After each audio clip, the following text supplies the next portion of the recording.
Okay. All right, good afternoon, everyone. This is an emergency called meeting of the Athens-Clarke County Board of Elections. The date is November 21st. The time is 4 p.m. and we are located at 2555 Lexington Road, Athens, Georgia. The first item on the agenda is to adopt the agenda. Chair will entertain a motion to adopt the agenda. I so move. Okay. We have a second? Second. Okay, motion, Ms. Till, second, Ms. Fambro. All those in favor, say aye. Aye. Okay. Agenda is adopted. Next item on the agenda is public comment. If someone could pass me that would be appreciated. Oh, yeah, there's a pile of papers that Miss Elsner had left there. Appreciate. There are copies for each member. Do you want? Sure, I'll pass it out.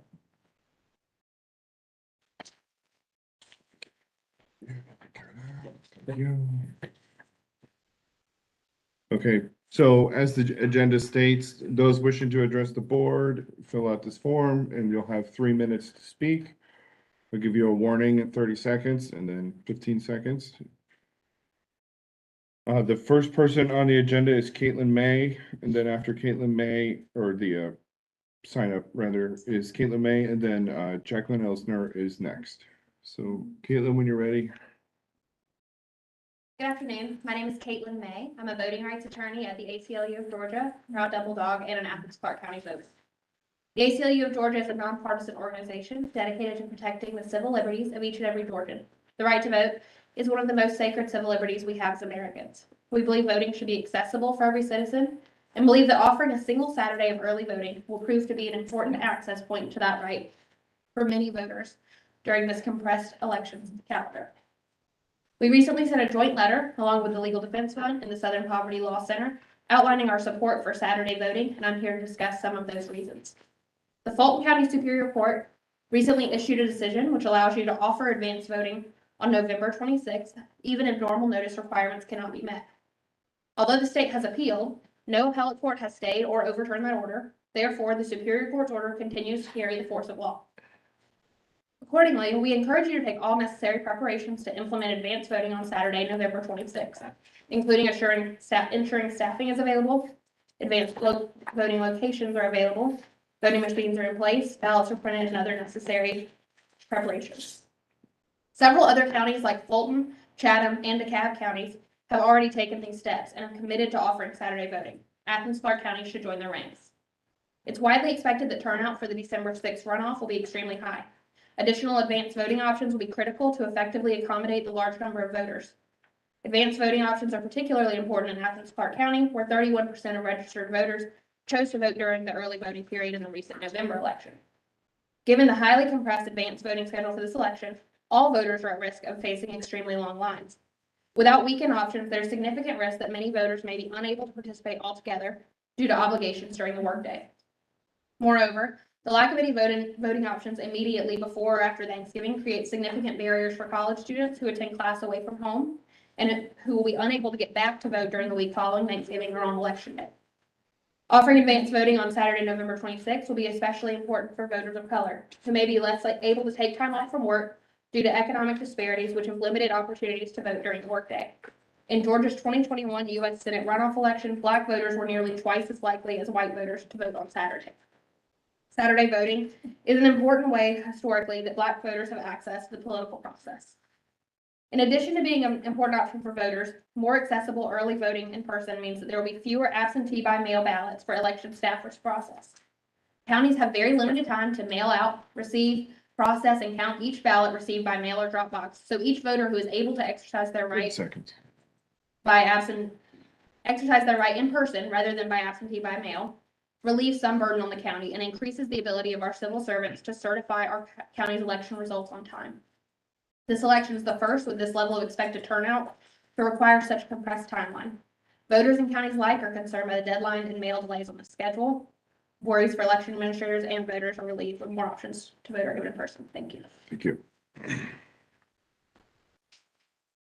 Then after Miss Jacqueline Elsner is Jamie Mays. Hello, friends. I'm Jacqueline Eisner, 315 Caldwell Circle. And I just want to thank you. I know how exhausted everyone is. I have at least a dozen friends and acquaintances who are poll workers and advanced poll workers, and they're tired. But nobody wants to put this amount of work into a runoff and then get a low turnout. There's just no point. It's like throwing a party and spending $5,000 on stuff and nobody comes. So I know it will be an additional strain, to come up with Saturday voting, but our voters need it, they just do. There are a lot of people who are out of town and they're gonna come home and have Thanksgiving meal, and then they need to travel back to wherever they are on, Saturday, Sunday, but if they could vote on Saturday, they will.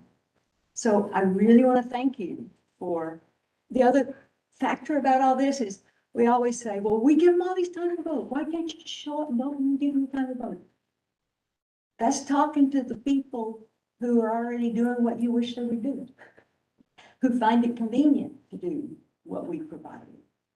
And our job is not to provide for what is, like Judge Law said, I work Monday through Friday. Judge Thomas Law. I work Monday through Friday. I need to vote on the weekend. The lawyer who even made the decision said, I need weekend voting. So please, I appreciate y'all putting it on the agenda, and I hope you'll find a way to do it. Thanks. Thank you. After Jamie is Vasu Ibrahim. I think I should give you these before, but I emailed them all to you. I wanted to give you a bit of today as well. You ready? Yeah. I'm Jamie Mays. I'm the Economics Justice Coalition new communications director. And one of the things that I was tasked with during this last election cycle was to track kind of how Athens is voting and how we can strategize to get more people to vote.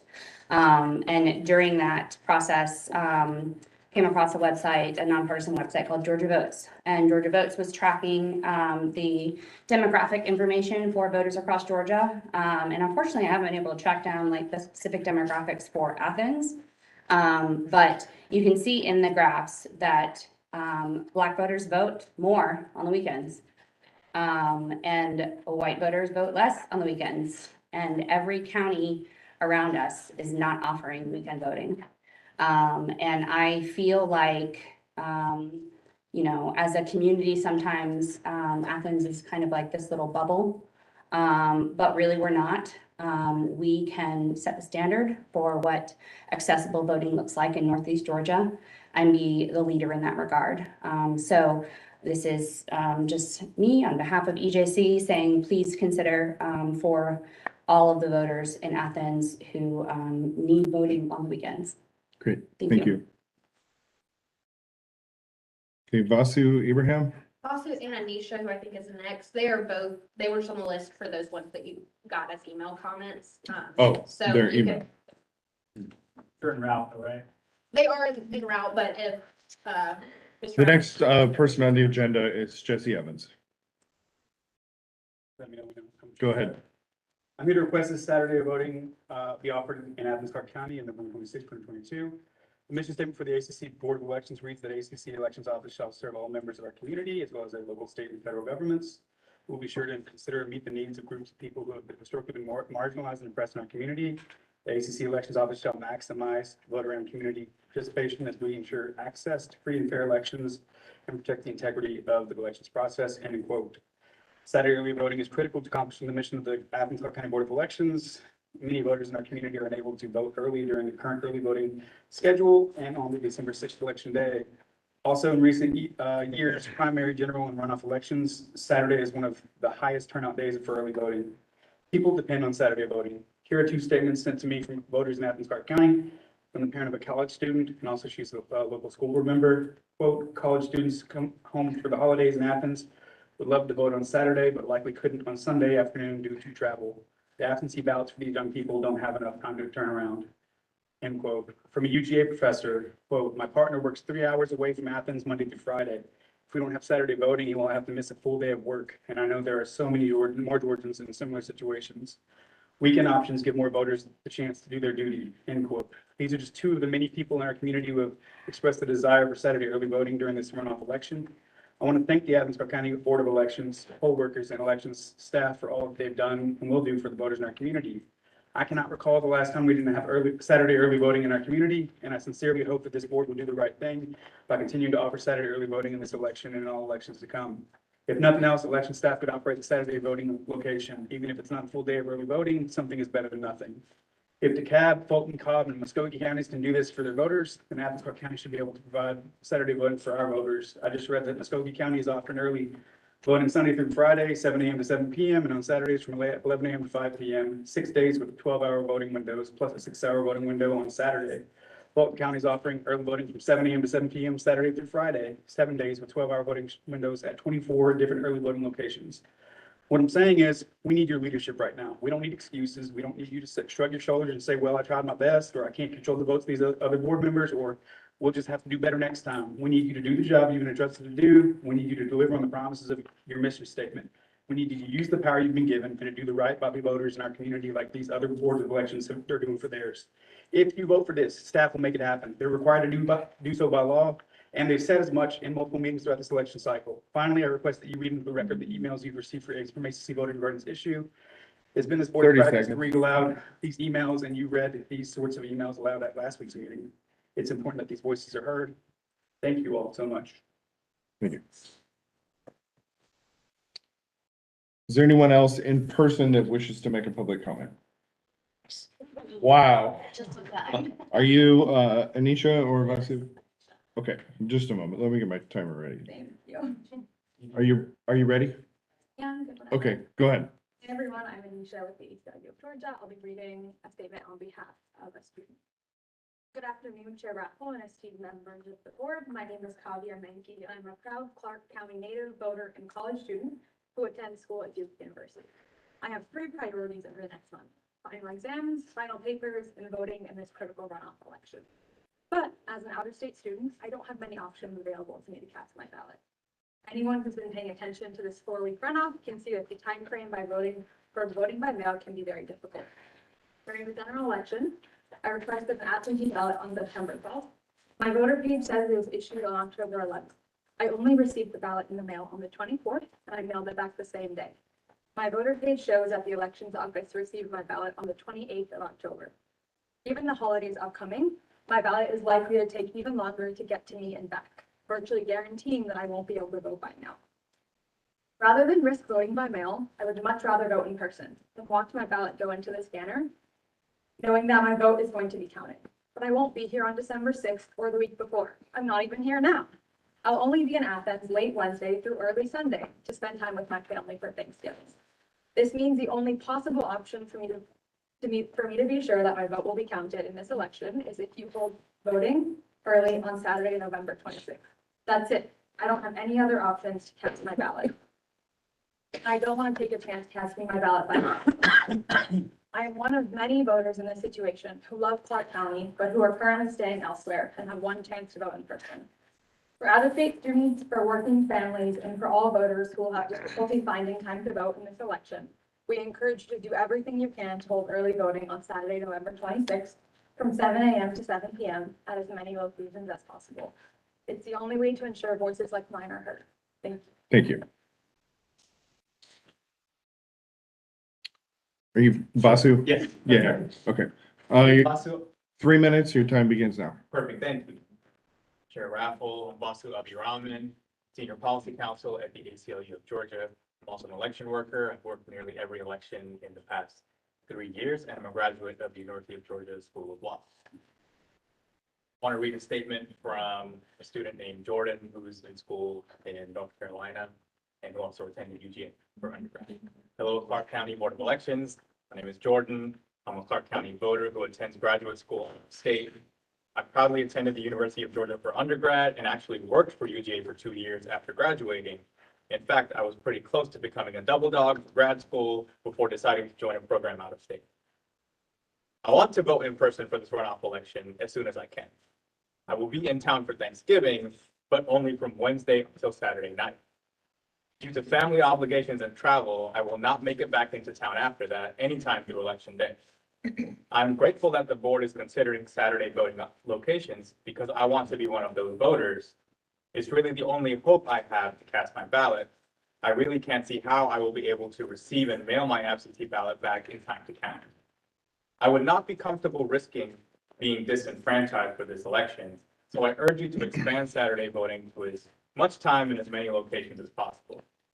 I believe every voter in Clarke County would benefit from having a Saturday voting option, especially those who are traveling like I am or have jobs during the week. I hope that this board will adopt Saturday voting in Clarke County so that the stress of graduate school won't be compounded by the stress of wondering if I will be able to vote in this election. Thank you for your time. I also wanted to mention that we analyzed some of the numbers around Saturday voting in the general, and it seems that the 7 locations that were open on Saturday, October 29th, that more voters voted on that Saturday than the Sunday, Monday, or Tuesday after, or the Thursday after. Comparable number of voters on that Wednesday, but of course, the last day of early voting sees the most voters as we see across this state. So people here like voting on Saturdays. Thank you. Okay. So if there's anyone else wishing to make public comment, I don't know if there's still a sign-up sheet. Ma'am, why don't you write your name and then we'll get started on some of the emails that were submitted and then I'll come back to you. Okay. Do you have emails pulled up? Thank you. Are you able to do that? Uh-huh. I haven't logged in yet. Yeah, let's go ahead and read them all. Okay. Some of them are The, duplicates, but Right. they're all mostly quick. So. let me make sure I get the first one first.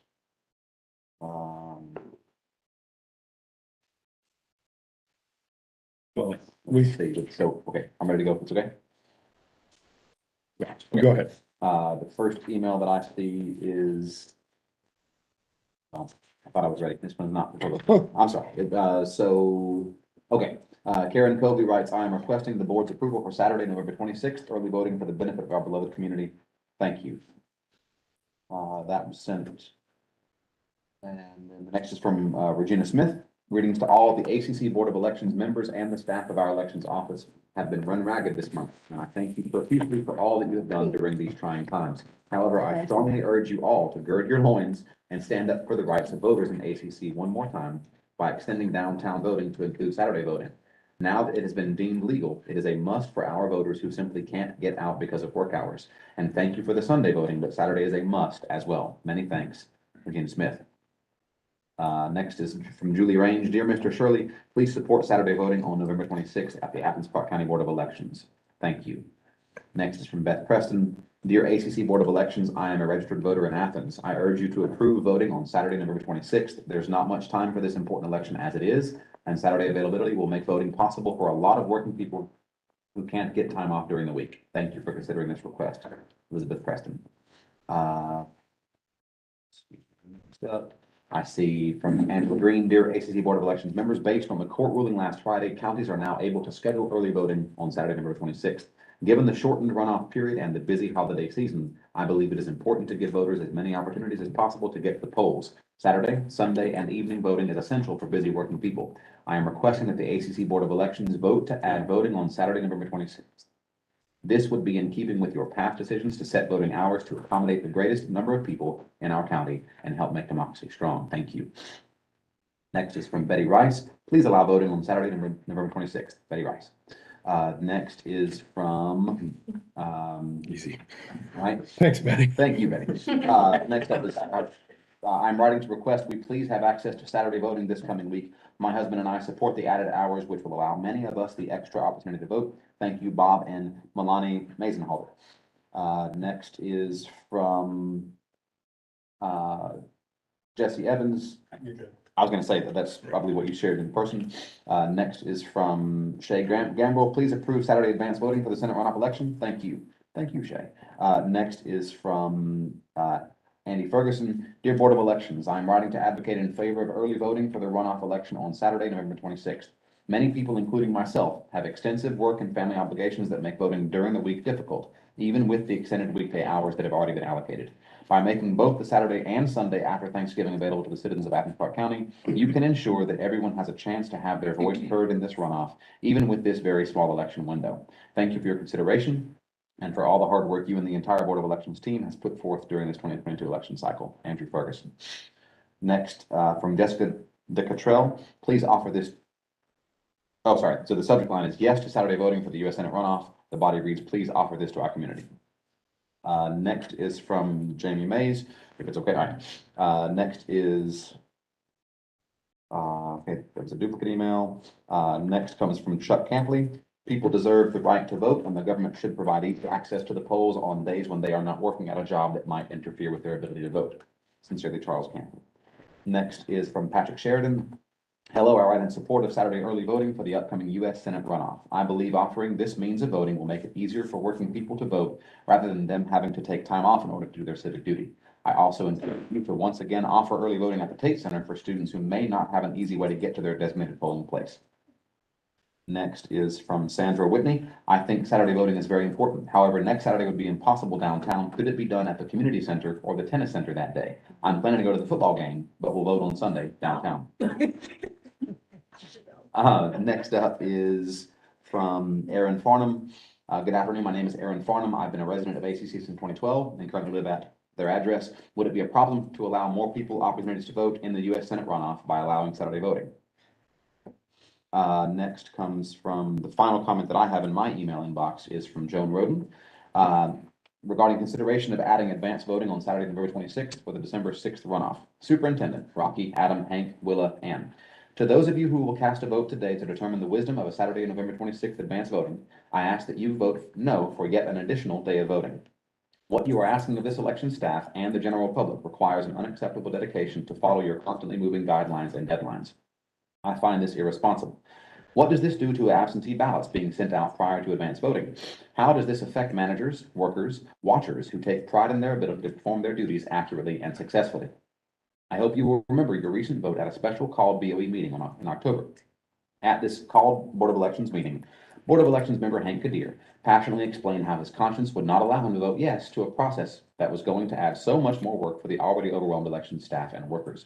Mr. Kadir's rationale resulted in a 3-2 majority that denied Commission District 2 of their right to vote. That suppression of the vote was decided based on the stress a November 8th special election would put on election staff and workers, that special election would put on election staff and workers. Putting the election staff and workers under that kind of pressure was important then. What changed? District 2 pleaded for representation. Their vote was suppressed. Where is the integrity in that? Now you are calling an emergency meeting that will affect the entire process of voting, revamping the system already set in place on a published calendar, putting even more work on the already, quote, overworked and overwhelmed, quote, election workers Mr. Kadir championed in October. If the process was unacceptable then, what makes these changes acceptable now? What unintended consequences lurk in the midst of these changing rules?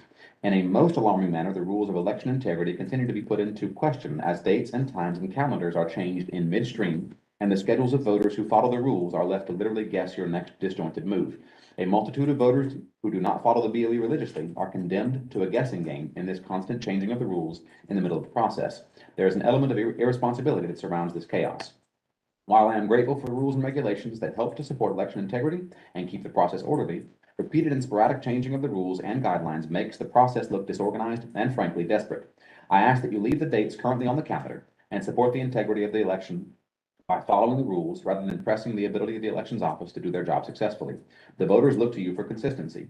Changing the rules in midstream does not give voters a sense of security and leads to questions of who is minding the store and whether or not an ideological Hail Mary at the buzzer is in play. I trust you all will be just as passionate and supportive of the couple who are frantic to vote, but will be out of town when absentee ballots are mailed and out of the country during the deadline to receive absentee ballots. What about those voters? They follow the rules. Where is the integrity in that conundrum? I trust you will vote with wisdom and integrity. Joan Roden. That is the last email that I have on my screen. I have one that I got from Richard Zimdars. It says, and it's addressed only to me, but it says, hello, Rocky, please convey my support for Saturday voting in the Senate runoff to the BOE. Thanks, Richard Zimdars. Yeah. Does any other member have an email that they received or anything? Uh, I'm Julie Duncan. For allowing another voting wherever possible. I'm in a class where it's easy for me to vote. Other people who find it harder to work. okay, wonderful. Thank you.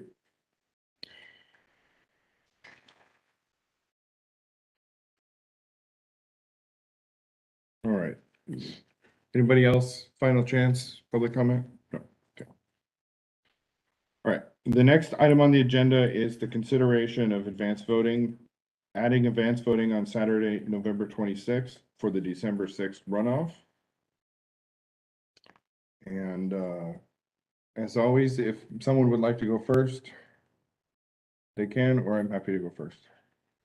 Well, I'll start by saying something now, and then I'm sure I'll have a few more comments, responses, although I think Ms. Rogan responded well on my behalf. We would not be here today if it was not for SB 202. This SB 202 was designed so that the candidates did not have so many weeks to work on and make total sense.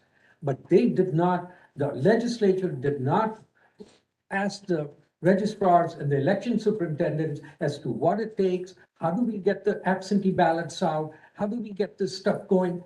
It's easy for them to sit in there, just like some of us are going to be enjoying the football game on Saturday and watching our staff and just enjoying them work. It doesn't make sense to me. A lot of this should have been brought up at the time at the legislature when they were crafting SB 202, although I'm not sure what much else could have been done. So I have an issue, people are talking about DeKalb County, Chatham County, Fulton County. Well, this is Clarke County, the smallest county in the state of Georgia. People can get from one end to the other in a very short period of time, and I think I was mentioning that to Anisha a few days ago. It makes sense there. I don't know if it applies here.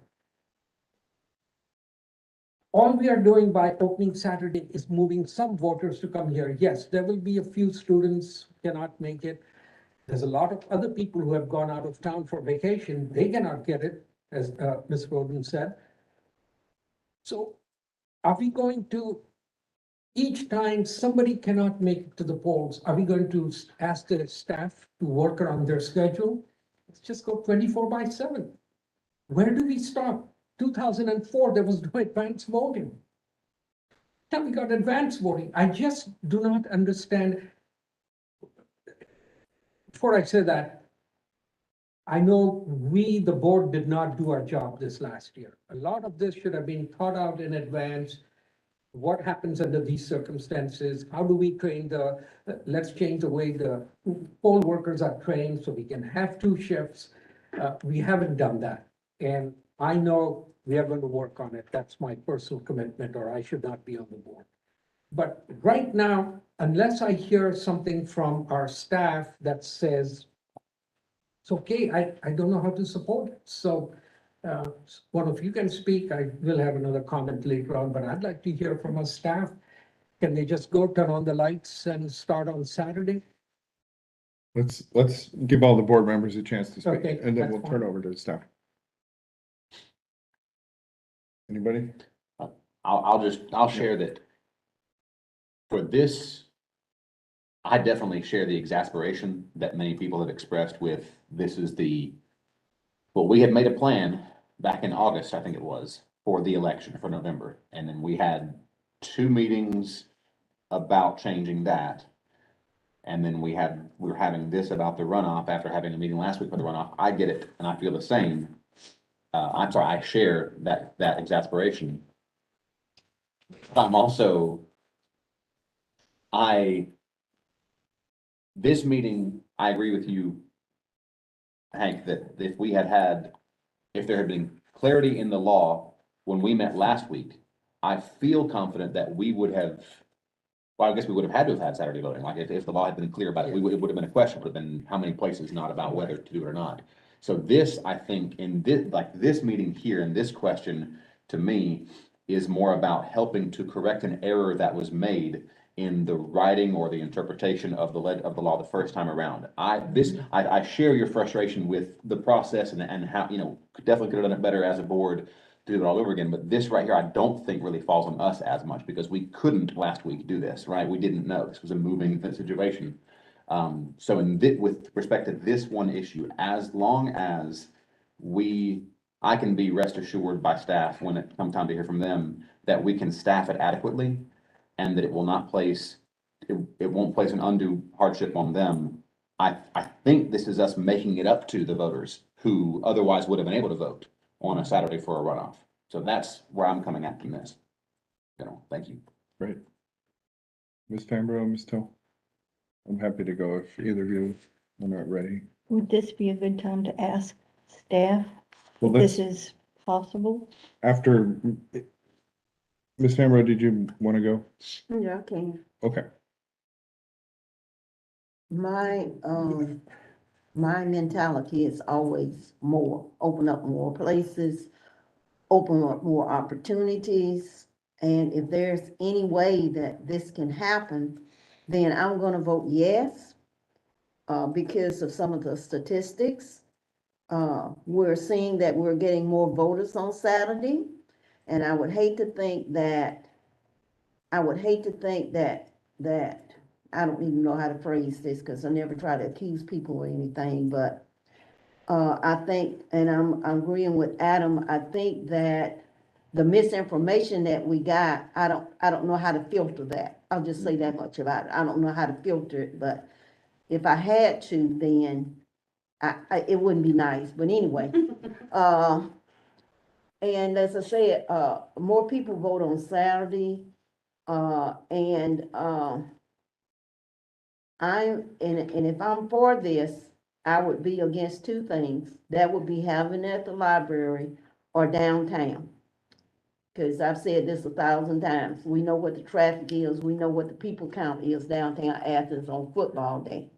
And if they win, you couldn't pay me a lot of money to go down there that day, or that night, especially that night, or that day either. But if this is gonna happen, it would probably have to happen at the Corporate Extension, the Tennis Center, or Miriam Moore. And I think something else was brought up by someone else other than myself, is the fact that maybe it could be possible because this is a different day.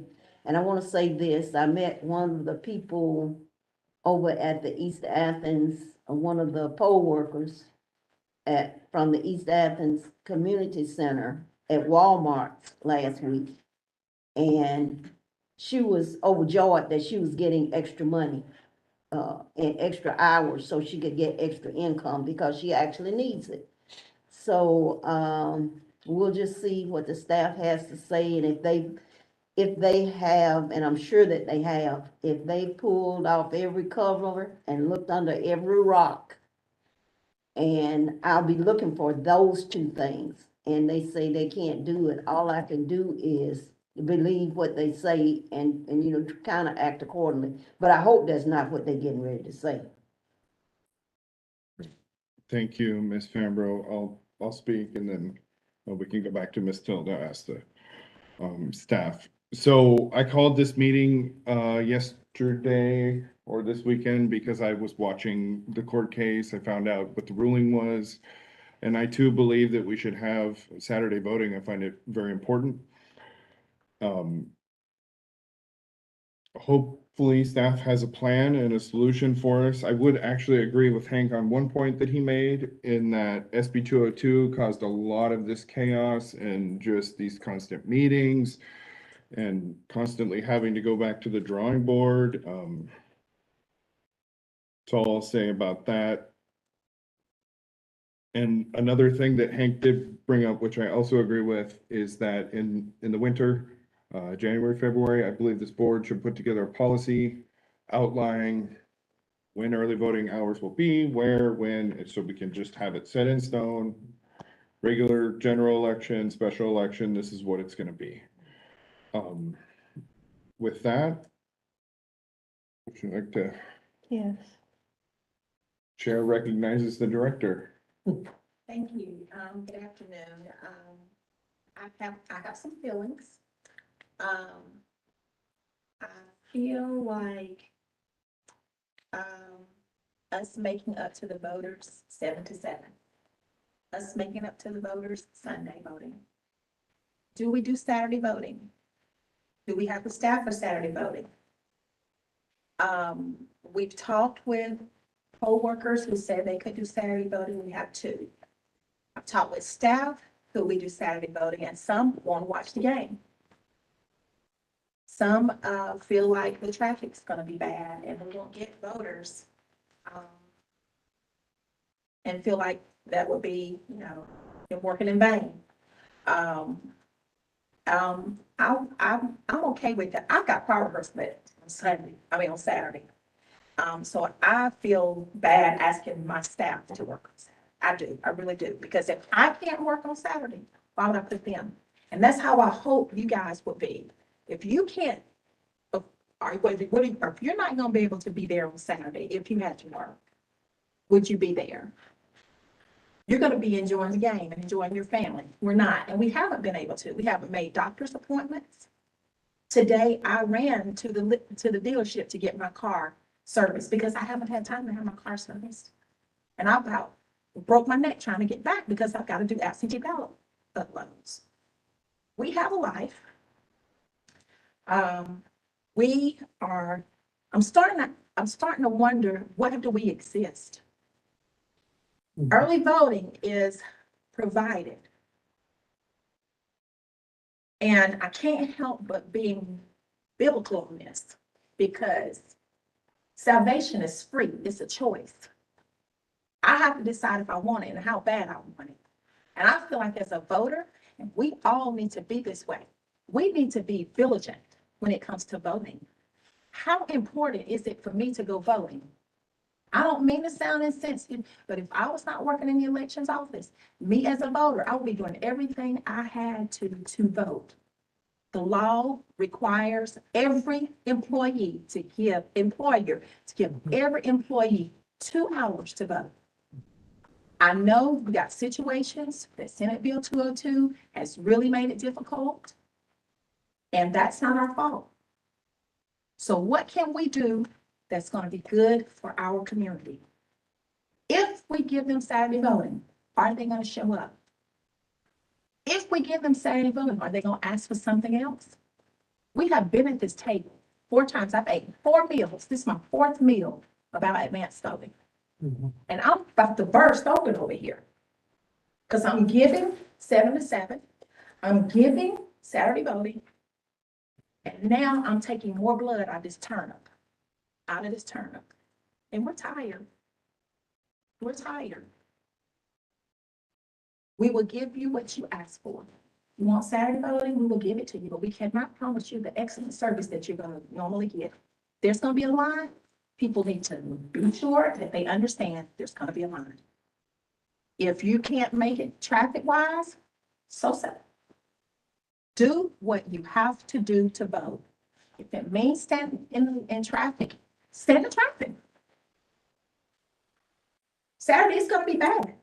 It's going to be bad. I don't even like to come in town on the weekends. And I know most of the Athens-Clarke County community do not like to come around. So if it's important for us to have voters to vote, vote. If we have Saturday vote, vote Saturday. But don't have us working and you're not going to show up. That's just how I feel. I don't want us to have a location open and we have 6 workers working and 14 voters show up. That's unacceptable in Athens-Clarke County. We have 59% voter turnout, 59.2% voter turnout for a general election. Unacceptable. Unacceptable. With all the hours we put in for voting, advanced voting, and absentee ballots, unacceptable, Athens-Clarke County community. Unacceptable, Athens-Clarke County voters. Now, what do we have to do to get our voters out? It's certainly not giving them more locations and times. That's not getting them out. We need our groups in Athens-Clarke County to do their job. Not coming in here and asking us for more, going to our community and asking our voters, why are you not voting? Because the people who are gonna show up on Saturday are the same people who would have showed up on Sunday, who are the same people who would have voted from 7 to 7. And I can guarantee you. And I'll be glad to look at the numbers after the election's over to see if we had any new voters who voted on those extra days that wouldn't have voted on Saturday, on Sunday for 7 to 7. So I'm sorry if I'm a little emotional, but I haven't had time with my family. And none of these people have either. Some are putting in 40 hours overtime. We are doing absentee ballots. We are testing equipment over here, even while this meeting's going on. While this meeting is going on, my emails are piling up. While this meeting is going on, we have people who are requesting absentee ballots. And guess what? We're not getting them in the system because we're having another meeting about advanced voting. Somebody's not getting a ballot today. So we got to get to a point where this is what we're going to give our voters, and this is it. We can put a polling location in every neighborhood, and I can guarantee you we would not get a 90% voter turnout. But that's what we should have. Athens-Clarke County. Elections cost money. They cost money and they cost time, and it costs time for us to be able to bear our families. 20% voter turnout is unacceptable. 30% unacceptable. 40 unacceptable. 50 unacceptable. I know you guys say it doesn't matter if 2 voters show up, we're there. No. No more of that. No more of that, Athens-Clarke County. We're not here for 2 voters. We're here for 100% of our voter community.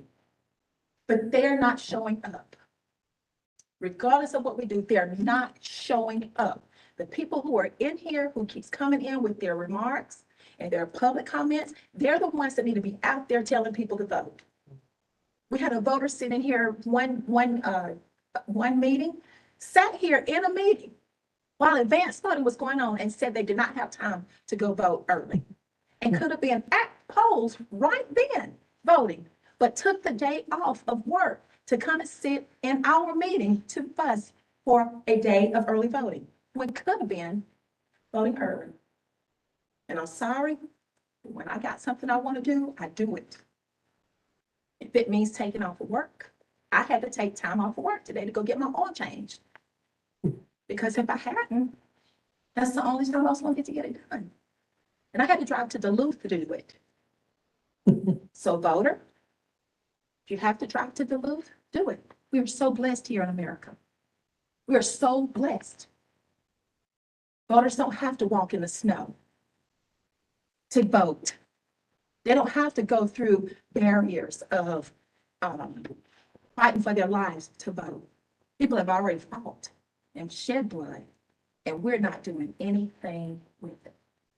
It's time out. I'm a Black female, and it tends me knowing that people don't vote. Thank you for letting me have my piece. Thank you. Okay. I know you have a number of questions. Anybody else wish to go? Yeah. Absolutely right. And, Ms. Fambro and I spoke about this last week, and I mentioned to her, that is going to be the one thing I'm going to be working with our PIO office to find out, maybe do some kind of poll, why are people not coming? You could put up a precinct in every neighborhood, you're not going to get any more or hardly any people more coming in. People who want to vote, find a way to vote.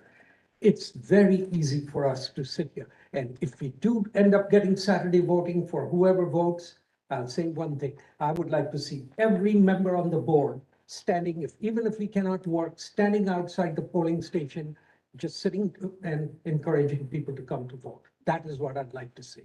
We cannot be just sitting around watching games, and it's very easy to encourage us to come and do this, but that is a major price to pay, and that's okay.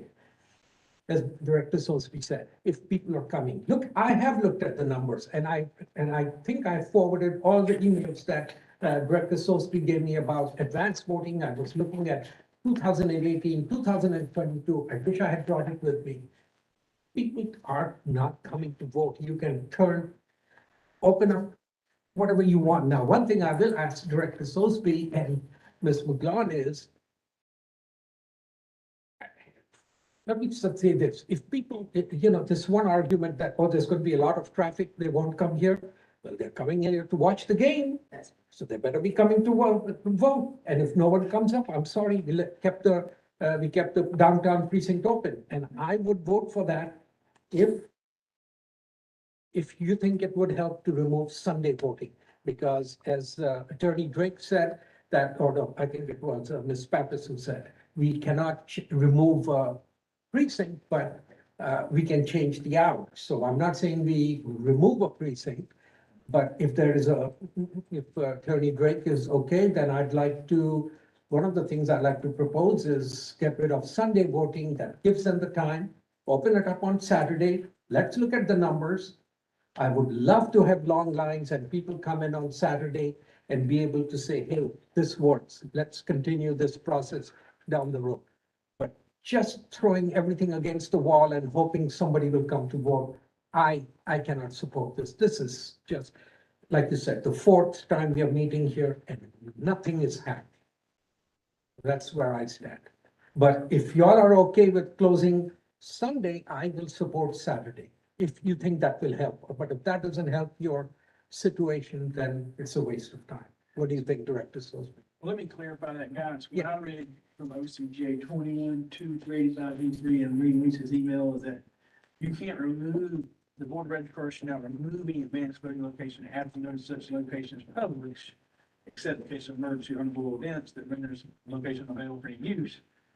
He says, therefore, the board does not have the authority to move advanced voting locations after they've been published unless it's an emergency location unavailable. However, the code section does not specifically mention changing hours or days at locations. So, Yeah. So I see what you're saying. She's saying as long as you're gonna have advanced voting there.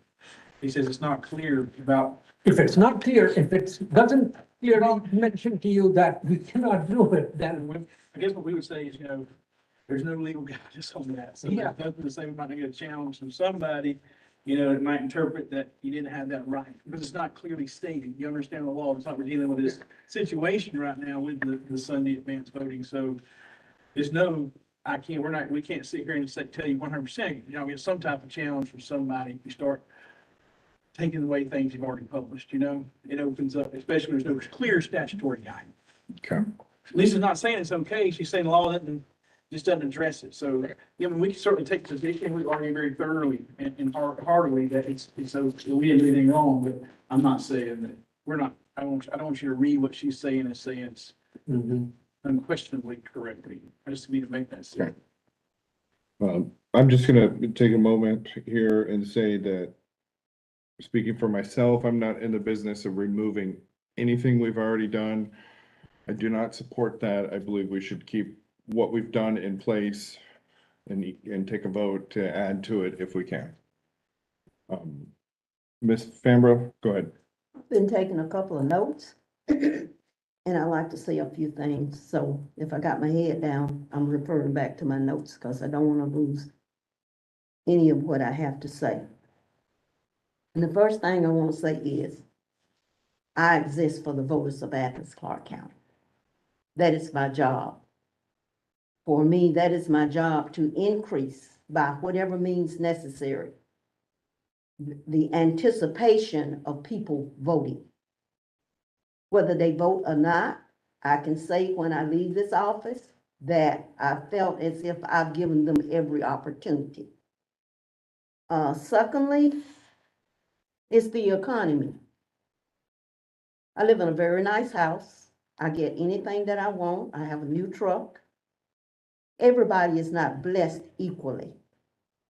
And when I try to think of what I can do as a board member is pass my blessings on in other ways out in the community. But one of the things that I can bless the people who are not as fortunate as myself is to give them more opportunity to vote. Transportation is not good in my community. I live on Spring Valley Road. I have to call, if I want to catch a bus, there's not a bus stop from downtown that comes down Spring Valley, goes down Athena Drive to Kroger. There's not a bus stop, period. People will have to call up and ask the bus to stop at their house. So for me, that's not legitimate to get people in and around Athens. I live on Spring Valley Road. My church is on Vine Street.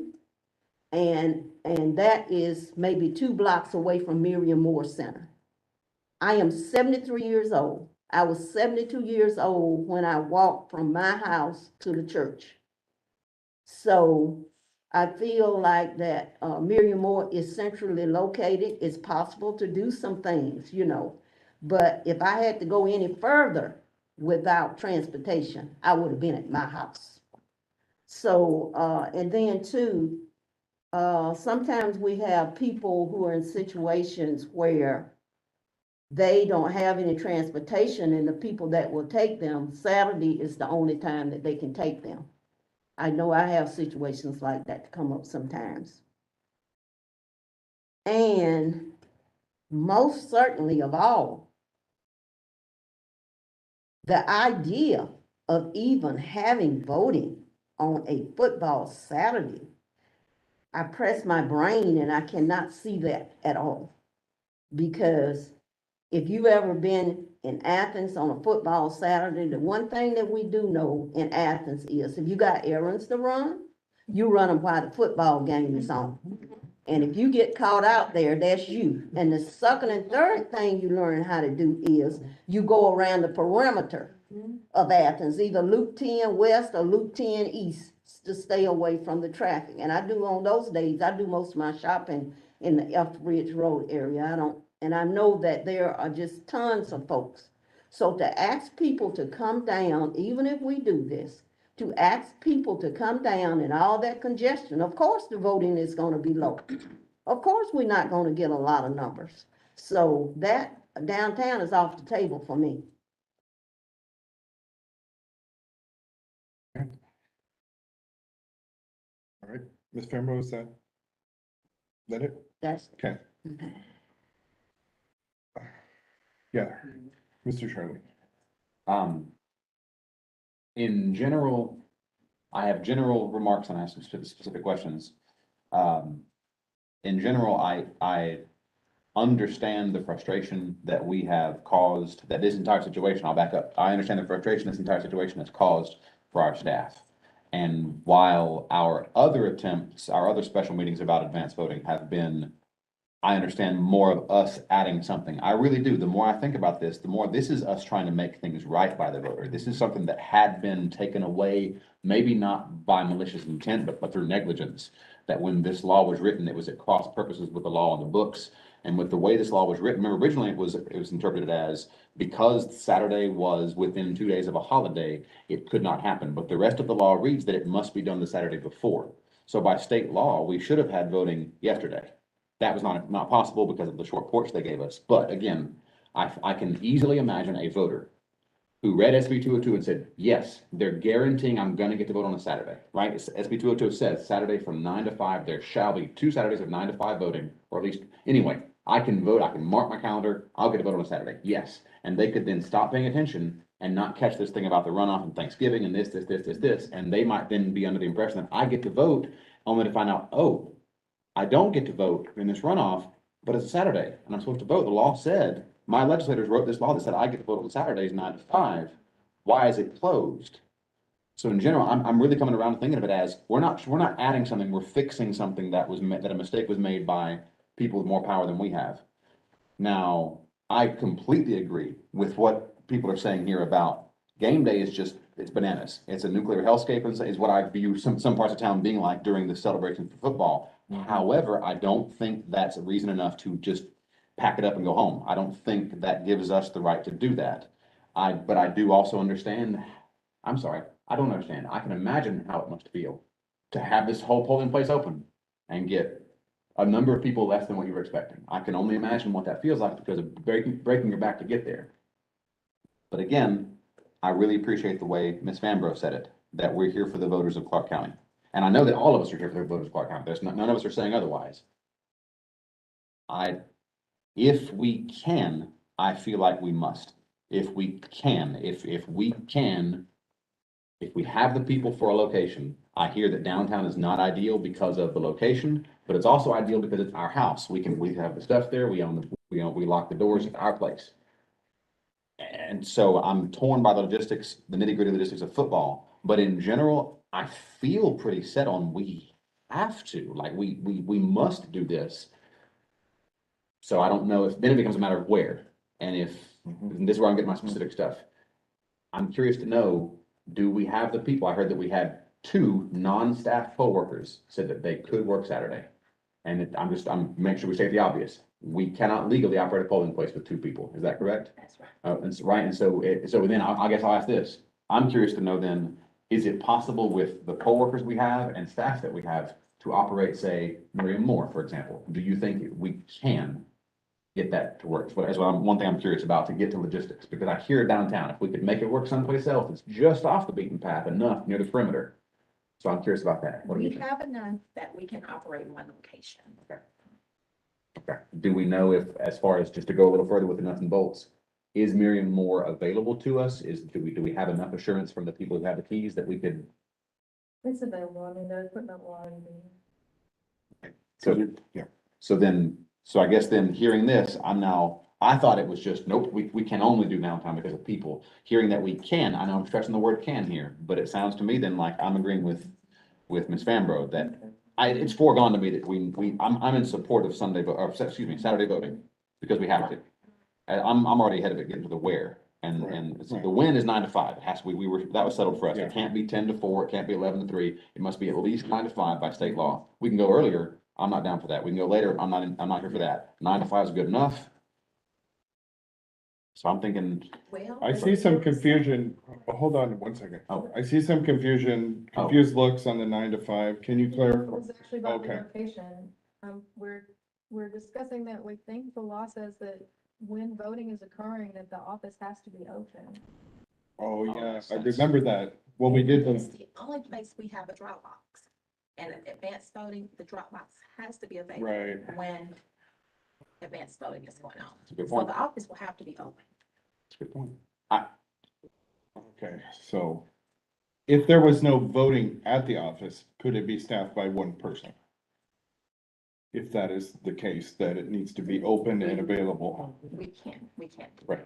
that. For safety. If I may. Could I have a question. we, the board members, do that piece?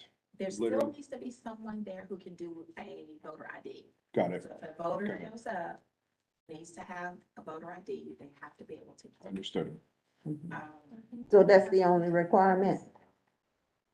Yeah, and I was asking, Attorney, Ray, if the law says that the office has to be open, because we know that the law requires the elections office to be a voting location. Mhm. So with the only day of early voting of that day, will the elections office have to be open anyway?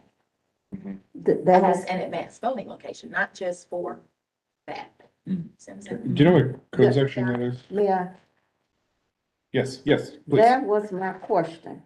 What is it? Is it or? Does it also have to be voting going on and the office open, or one or the other? That's what I was saying. Like the 1 person Yeah, if that would satisfy that. Well, would it be requirement. considered a voting location if there's no voting going on? And there's equipment in there, so. Well, you have to, it's there, you have to have it available. If I may. Well, yeah, I just want to say that, I was in support of downtown, hearing other conversations and kind of going back and forth on that. I'm also in support of Miriam Moore. I think that's the best alternative solution to downtown. If there was no football, it would be a no-brainer downtown. I wish the manager's office was here, because maybe there's some logistics we could have worked through, maybe some reserved parking spaces or things like that downtown to aid voters getting in and out. Obviously, you can't do anything about the gridlock, but if those spots in front of the elections building are For policed, voters only. so to speak, for voting only, They are, we buy those spots. and So those are marked on game day, we- don't How many? Two, I think it's five. five? Five, six. Six, okay. right there beside them. Okay, and then my other concern, which I mentioned to you when I talked to you on the phone last night, Charlotte, was could the manager's office also assist your staff in having a dedicated spot to park in addition to those six somewhere so that you can come in, allow yourself enough time to get through the madness, but here's your spot, you don't have to worry about all that. Yeah, the only thing I can see happening, so the area in the back of the office, Mhm, it's a scan card mhm. that lets you Yeah. in. So if we leave the lever up, that can be used for game day. And I'm not sure if it's being used for game day or not, so we'll have to check that. And then too, you're gonna have to have somebody to police it because Right, any empty spot on game day and they don't see it attended to, it's gone, you know. yeah. That's just who we are in So, I Athens. mean, we'll have to get there early. I don't know how early the game crew comes out, but So, Ms. Fambro, can I ask you? Do you feel very strongly about Mary Moore only? No, Okay. no. I just apologize feel- if I just- misinterpreted what you said. No. I only feel that way about the library because of the Okay, traffic and the corridor that it's in. And Baxter, That all Baxter that, yeah, Street, yeah. Apps Road, it's just, West Broad Street, it's just gonna be all the way down through the university. Cause they may even have some of that street starting at Lumpkin and Baxter just completely shut down, Right, you know? Yeah, I think Mary Moore, like I said, because you can hop off the loop, And I'm not. hop in whatever that street is right there. and- First to either the tennis center or the corporate, the corporate extension office. But, I just mentioned those three, put them in the loop. Yeah, Yeah, I don't Marymoore think- does have advantages. my thoughts on the tennis center is it's not Too far. near the loop. Too far. That's why I like Mary Moore, because what's that street? Olympic Peter Drive, Street, Olympic Peter Street, you Drive. just pop off right Yeah, there. you can go east or west on You're just Olympic right there. Drive to get away from all the football traffic, but don't go west. 'Cause Right, they right, got right. stuff blocked off on College Yeah. Station Road. I know, personal experience, guys. Okay. Ms. Till, you haven't said anything, would you like to? Okay, Eventually. okay, Mr. Kadir. Let's talk about the Miriam Moore Center. I mean, in the past, we don't have as many people coming to vote. Are we just looking at that particular one only because it's so easily accessible? We're going to post it on the website, newspaper, that it will be open. Is that a place where people will go, those who are not participating in the game or even in celebration before or after? I mean, I think the library should be considered if we are going to open up. It is right in the center. It is a place everyone knows. Everyone doesn't know about the tennis center or the co-op center or the Miriam Moore. But it seems like from the traffic we get, people are very familiar with the library. I say that for the library because, Chick-fil-A is hanging out in the street through the week. And on game day, Yeah, it's probably hanging out on the street all the way back down to the library and beyond. yeah, probably right.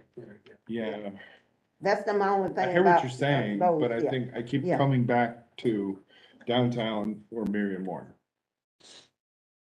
Yeah, But I mean, there's concerns with each, there's concerns with all of it.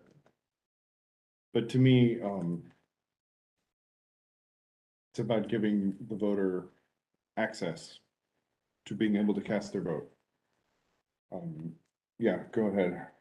Question, I'm assuming, sorry, Attorney Drake, I see that you're busy looking this up. Are you trying to find the answer to the question about? Yeah, I'm trying to find it. And or that's what I'm curious about also, if we can get clarity there, because if it's locked, if it's set in stone that we have to do both, we can't do just one place, then Well, I'm looking it's, for it, and so is Sherry and Lisa back at the office, and they all thought that you couldn't change it, they can't find that in the law right now. gotcha. I'm in the section about advanced voting, and it says nothing about the locations, Yeah. about as far as like keeping, but I'm thinking the same thing, Was like it- I know. From, This vote, y'all, that's one of the things when we meet like this so quickly, I mean, we gotta follow the law, so the vote needs to be if we gotta have it, I mean, we may not figure out till tomorrow, so you vote right now, and if I find out we gotta have it I'm gonna get you back in here, emergency meeting to have it downtown, you follow what I'm saying? Mhm. Yep. So just keep that in mind. Another quick question, Mr. Chair. It's still under appeal, right? So if, just in case it does get overturned, how does the board feel about keeping, because it is entirely up to the local boards as what to do. Well, Are y'all still feeling comfortable about Saturday? if you, Well, yeah, wait, so- if it gets overturned, that means we If, cannot have if it Saturday. gets Right. overturned, like Attorney Drake said, we're gonna have another emergency meeting.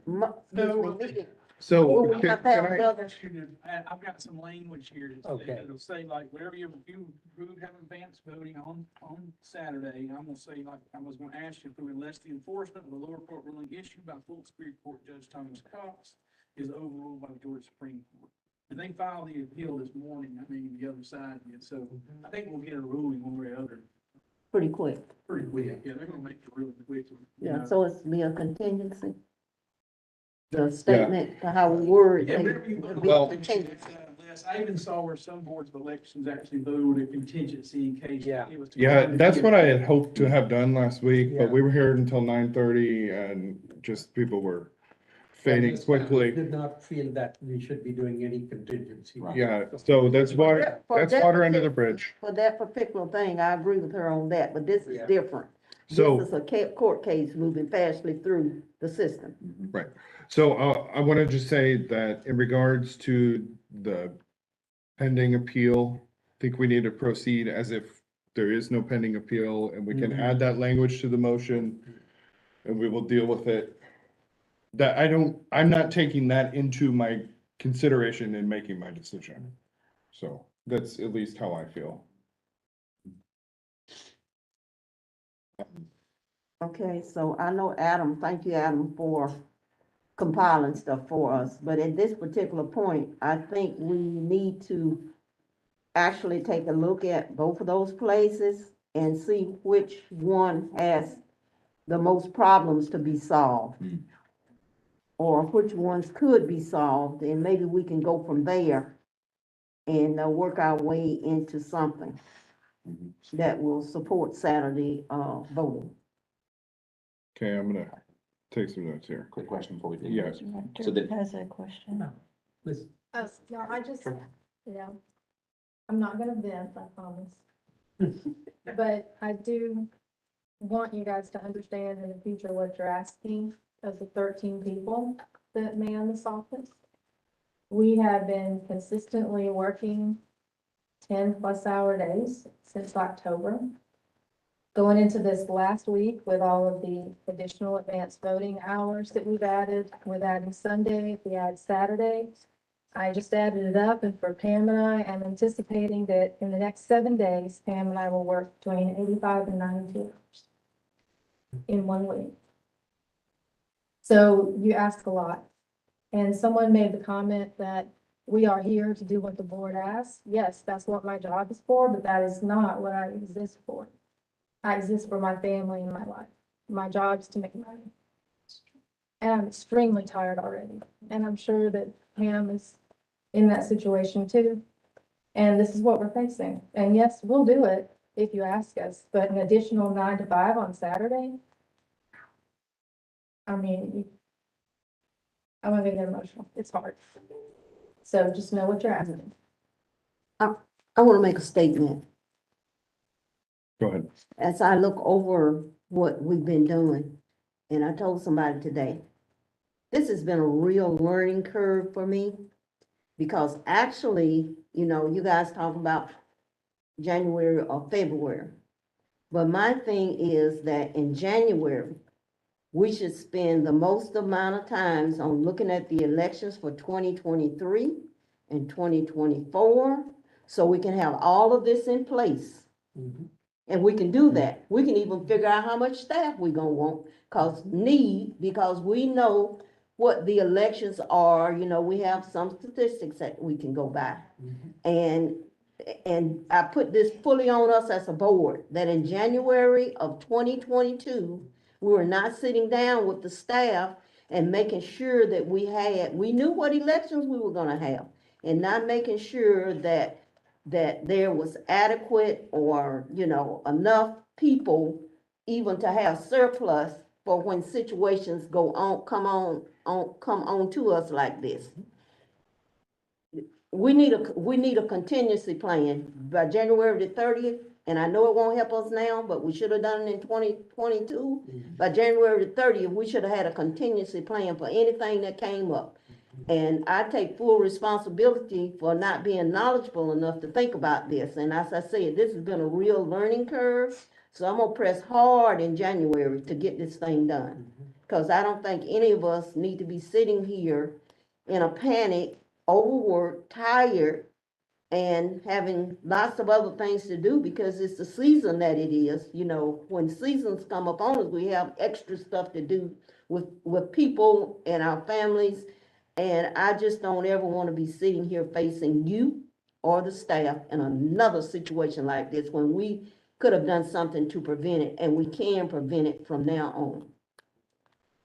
And I'll just add to that, I'll make that commitment too. And I'm embarrassed that, this is my second year coming to an end. The first year was a learning curve, but we should have been better prepared for this year, which we did not. We just react to every situation, but let's hope we can prepare better for the future in the next 2-3 months. I'm just not sure how you can prepare for something that when you start off in January with 250 people who say they will work. And then by the time you get to November, you don't have that same amount of people. And 250 is way more than what we need. So it's just it's a lot to it. People's Yeah. lives changed between January and November. Yes, They find a full-time job yeah. and their daughter is expecting a baby, or they have to have surgery, or they got a So- vacation planned, or. Let's do this. Yeah, I understand. Let's, And let me say this, okay, and I'm gonna try to push it down, but 250 people have to be courted like a girlfriend and boyfriend court one another. We just can't have a relationship if I check in on you every 2 months. How long that gonna last? So what we'll have to do is develop a relationships with our poll workers. And do that throughout the year, and if I have to get on the phone and man a phone and call them up, how you doing? How your family doing? If we're, so That's what I said, I'm ready to volunteer Let's- to do some of that. let's concentrate on this. We can have that discussion in January. I think I it's agree. a great discussion. I think we should probably have a special work session so we can suspend the rules, have a full conversation. We can go through all of that. Does anyone have any final comments before we start making decisions here? You were gonna say something? I will just say that to keep us focused on this, yes, it is awful that we are in the situation where the public election staff is so worn out completely. And this goes right back to this, we are operating under the timelines that were given to us by the changes to state law made by SB 202, and this is what we're reaping. Our people sowed it in Atlanta, and now we are all reaping it now at the county level with the elections and the strains we're all under here. And I think that's part of the chaos, as many people have mentioned. So, okay, let's concentrate on, we were gonna make a list of downtown negatives, Mary Moore. Let's not call it negatives, downtown obstacles we need to overcome, Obstacle. and Mary Moore obstacles we need to overcome. The first one I have is downtown, is parking. Just spit them out, we can, Obstacles to be overcome for downtown, yes, and or Mary Moore. parking. Right, Parking that's- is downtown, yeah, right. Game, You are Traffic. assuming Traffic. that, game day. that on game day, people will actually consider coming to downtown Public perception, yeah. with that I- assumption. yeah. You're going with that assumption. Okay? These, it's never changed. It's always been like that when you have game day. So Exactly. everybody in Athens, whether you're a voter or you're a non-voter, and if you're Athenian and you've been around here long enough, Mhm. you do not go downtown Yeah. when people are trying to get to the game and when people are leaving the game. So that's not any surprise to anyone. So the mindset should be that it should be on the list of obstacles, game day. Mhm. and that includes game day parking. So I have parking and then I wrote down game day. And then under Miriam Moore, the question still stands of whether we need to have downtown open, or does that just kill the whole? I'm curious to know, once we get there, once we have clarification, does open mean open for the business of printing voter IDs or open as a polling place? Because if it's the latter, then this seems, it might be out of reach for us, right? If we have to have, anyway, that's Yeah, an open question still.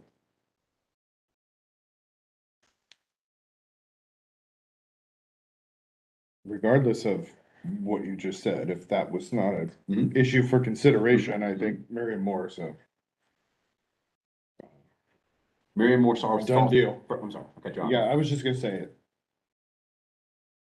Easiest solution. If we are able to do just one of those two places, if we can just have one place open, I agree. I think that the problems with game day and parking, the problems are solved at Mary Moore. The perception might still be a problem we have to overcome, because it's still somewhere inside the perimeter, inside the loop on a game day, and many of us are gonna say, nope, not going.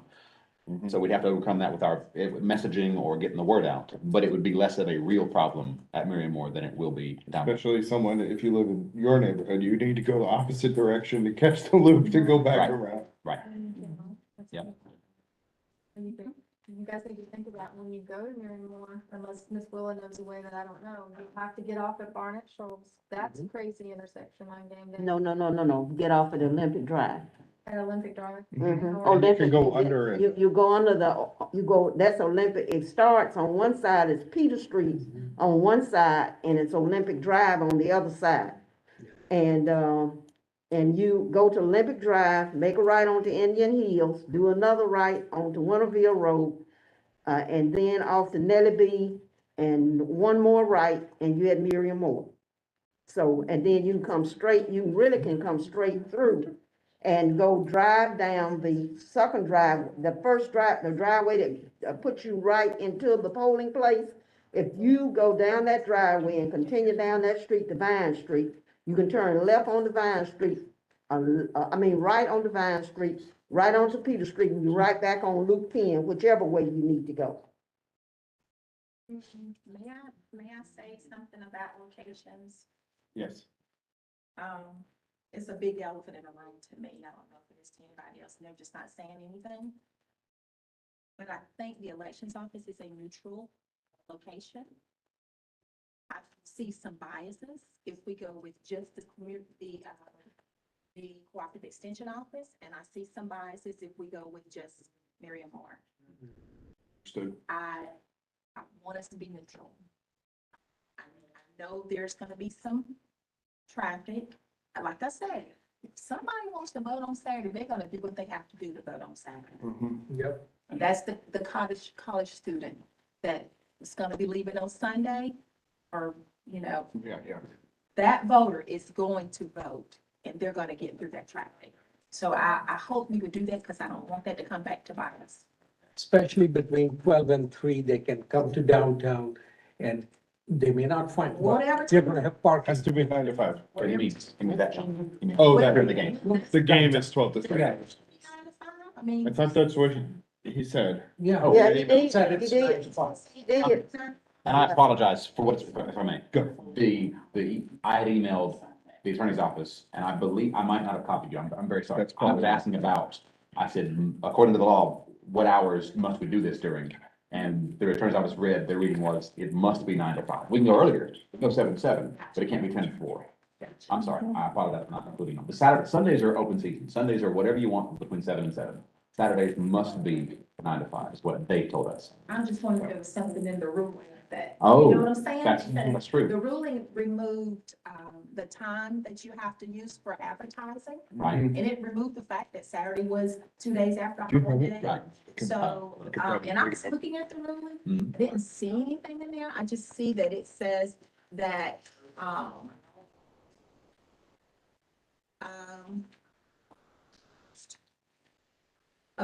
temporary restraining order preventing advance voting on Saturday. It doesn't say anything about hours or anything. Mhm. So, I don't know. Then that's another thing that might come back in. Because if we don't do 9 to 5, if it's just an underlined, I can't do that. Right. Yeah, and I don't want to speak for the attorney's office. I'll get him to clarify or maybe correct me when he comes back in. I'll reach Mr. out. Chair, I'll just make a Yes. comment. I will support, if the staff is okay, I will support downtown regardless with all the problems. 9 to 5, because we don't have to bring another center. It is central. I need to see some commitment from voters who want to exercise their right to vote. And it takes away all the hassles of other, we have the staff coming in on Sunday, they could probably come in on Saturday. I will support that particular motion for the time. Okay. Lisa's saying no. The staff that's coming in on Sunday is not the staff that's coming in on Saturday. Different flip, Where. yeah. Right. Yeah. Get it.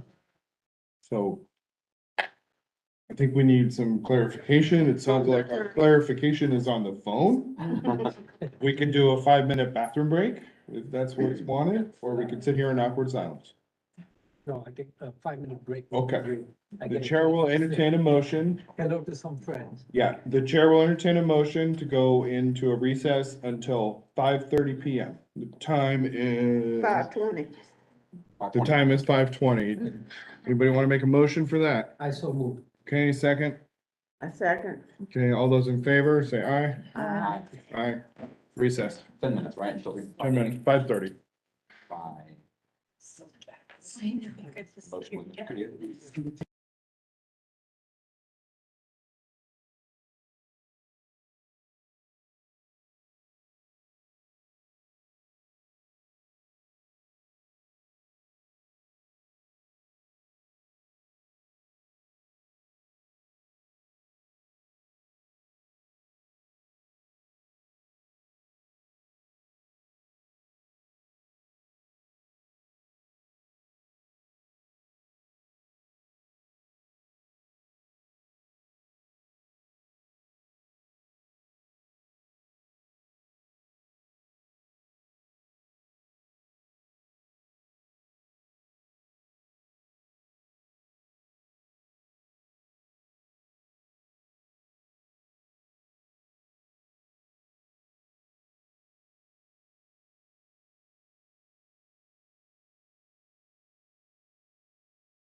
We're good? Yeah.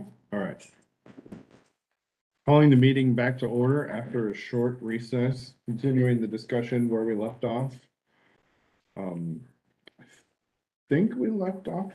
Actually, we'll recognize the attorney because I think he was, Well, we've been researching some, yeah. and, we continue, we, up to this point, not been able, unless I think I may have just found some guidance here, we've not been able to determine that it's required that the election office, the main office, be open. However, reading this 21-2-3-2, now, here's one. Right.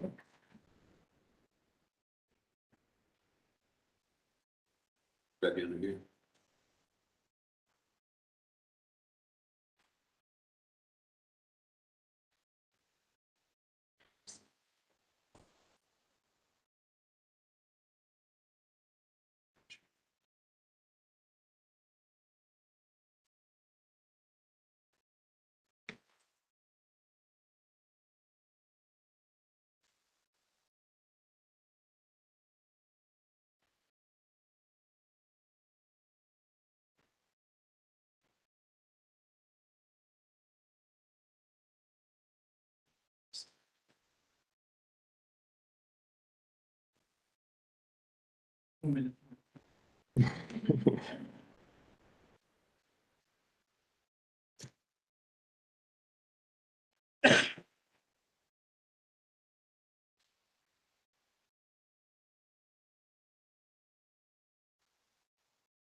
So I was just reading this and this is what Charlotte brought about. She thought the reason was because the drop box has to be available at the voting location, at the advanced voting location.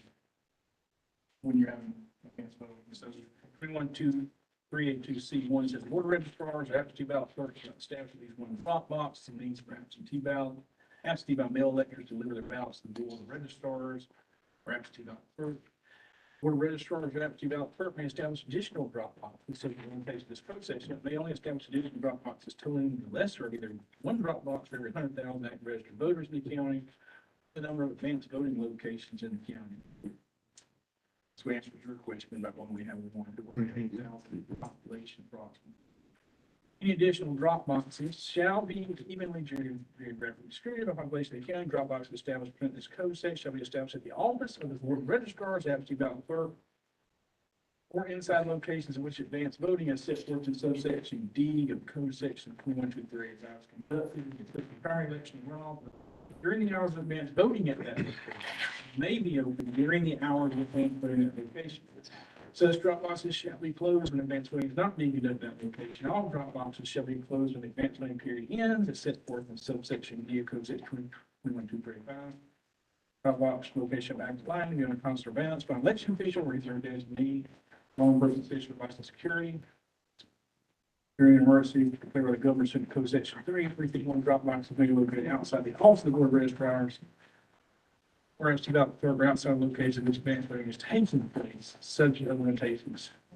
So, read that as saying the drop box needs to be in a location where advanced voting is taking place. Is that what you read? I hear the same. Yeah. It sounds like. I have a couple of small questions, but I'll hold it for Chair. I mean, so, the bottom line is, we are prepared right now to answer completely the question. I can say, Charlotte feels strongly that it's required to be at the main elections office, that you're required to have voting there.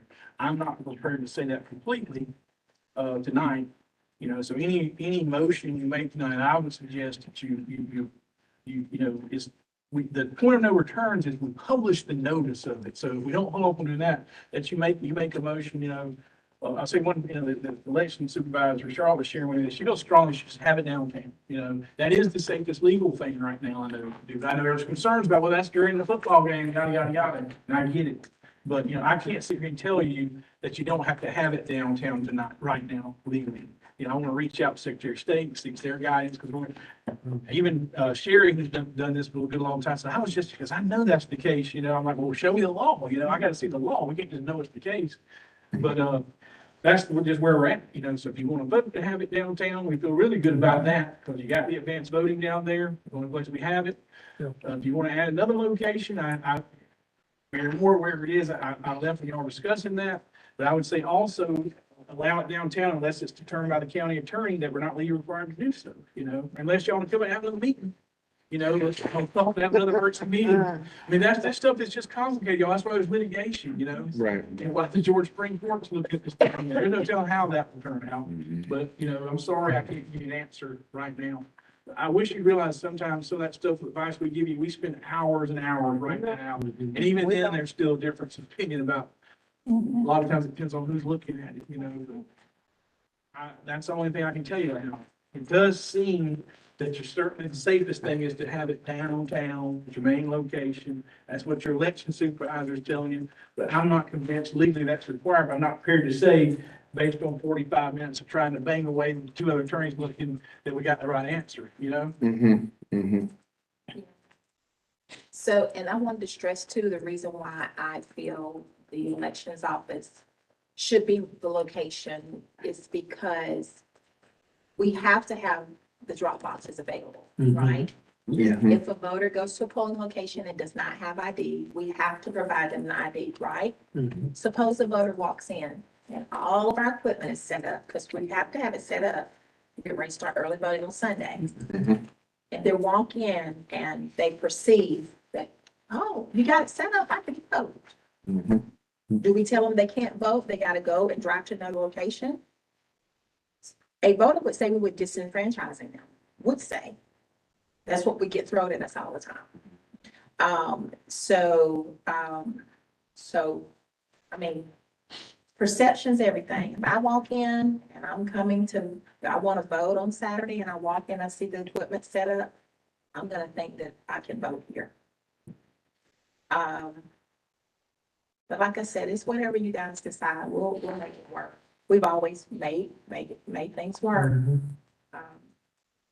Thank you. I have a question. Yeah. I was gonna call on Since you. this is early voting, is there a minimum of BMDs that we have to have?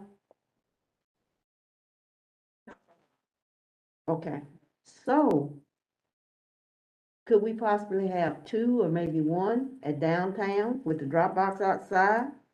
And have, Can't go outside.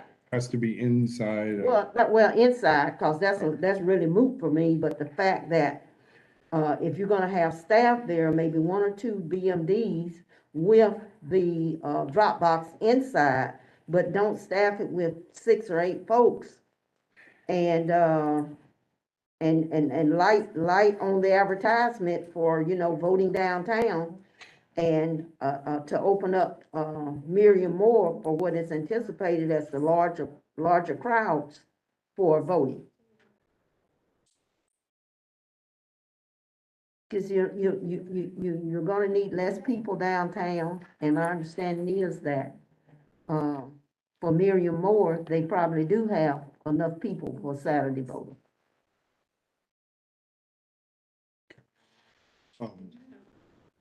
I think I heard. You have a hand down. Oh. So let me suggest, we'll have 3 workers at the elections office, 3 workers at Miriam Moore, and 3 officers at Cooperative Extension. That way we need to. Spread out. Gotta do it. I promise you, it'll come back to you. You don't. Yeah. Spread I'm it not averse to that. Right. But we can't, I mean, we gotta take phone calls because we're open. We Yeah. gotta do everything else because we're open. Voters just understand. That's what we have. So I want to be sure I understood, Director Shelby, you're saying for the Saturday voting, as a suggestion to address the concern that was shared in your experience about the perception of bias or geographical bias or whatever with the location, if it's not going to be downtown, but we want to have a location that addresses the traffic concerns of downtown, doing downtown and, you mentioned Mary Moore and Cooperative Extension Office to balance geographically, and you're saying 3 workers at each, let's staff that. That's a skeleton crew, isn't it? I'm already going, okay, Charlotte. We're only required to have a manager, I was gonna say. two assistant managers, everybody else serves clerks. Do you have any managers and assistant managers who would agree to that, just 3 people? They have to serve as a manager or an assistant manager. And we only have 8 workers, but we're gonna hope for another one. And I'm gonna be there as soon as I finish in Gainesville, Farmers. So I'm willing to, I think Alika can work as well. I'll come in after 12. So I'll take those, her place, so. sorry, Mr. Chair. Is she included in the 8 or is this? Yes. Go We'll ahead. make it work. We have 3 people. Well, you get a call when somebody says, I can't work, I had something come up. We gonna have to Friday." figure something out. You can't have legally 2 people there, Nope. so we can just shut it down. I mean, You have to really shut it down. I mean, I think we can get 2 more people. I hope that we can get 2 more people. We got a worker over here. He said he works. He's a poll worker. Not, you might Oh, want. I don't live in. That's fine. But you didn't work November, right? No, I did not work. So has you worked this year? No, Okay, so she hasn't been trained on. did it last. To wrap up then, I Mr. mean, Chair. I know this board, oh, I'm sorry. No, I'm sorry, Mr. Chair, sorry. Just to wrap up then, I'm sorry. I am kind of taken aback by the offer, by the suggestion of 3 places. I see what problems that solves. I'm worried that then we trade some problems for other problems. I'm starting to circle around to downtown, staff it as well as we can. It has accessibility problems, but I'm hearing solutions being spitballed by different people about what we can do with the county government to help mitigate those problems. Again, I'm still coming at it as long as we provide the Saturday voting, like people are counting on us to do, then I can make my peace with that. We've done our best. Mr. Chair, may I Yes, interrupt? please. I have some good news for our attorney. You won't have a complicated wording. Georgia's Court of Appeals, not wearing my glasses. Allows. Will run out for US Senate to continue in runoffs for US Senate. So it allows Saturday voting. So The Supreme Court has said something. Court of Appeals. The next step. Appeal. Okay, this is what, we're gonna go around in circles all night long. So I hope not. let's come up with 3 scenarios, because now we have a new one. Okay. So scenario 1, and then we'll vote on all of them. Okay. Question I want to ask, Okay, and can I? yeah, well, let me tell you what it is. And I know we're bordering on harassment of staff and poll people, Mhm. but have we actually asked everybody if they would be willing to do something on Saturday? I mean, all 92 or 82 or however many. I believe they have, but I cannot speak for them. Verify that we have now contacted all the people that didn't respond to our original email and all the people who said that they could work Saturday and Sunday. Okay. And only 2 of those people said yes. I'm just trying to shut down all of the, what else, y'all didn't do this, I'm just trying to cross and dot the i's, cross the t's and dot the i's, that's all. We had, full disclosure, we had 2 yeses and 1 no.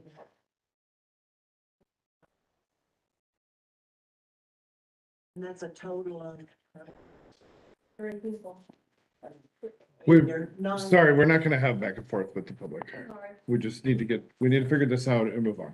Okay, the 3 scenarios I'm hearing now, scenario 1, downtown only. We've all spoke about the pros and challenges to that.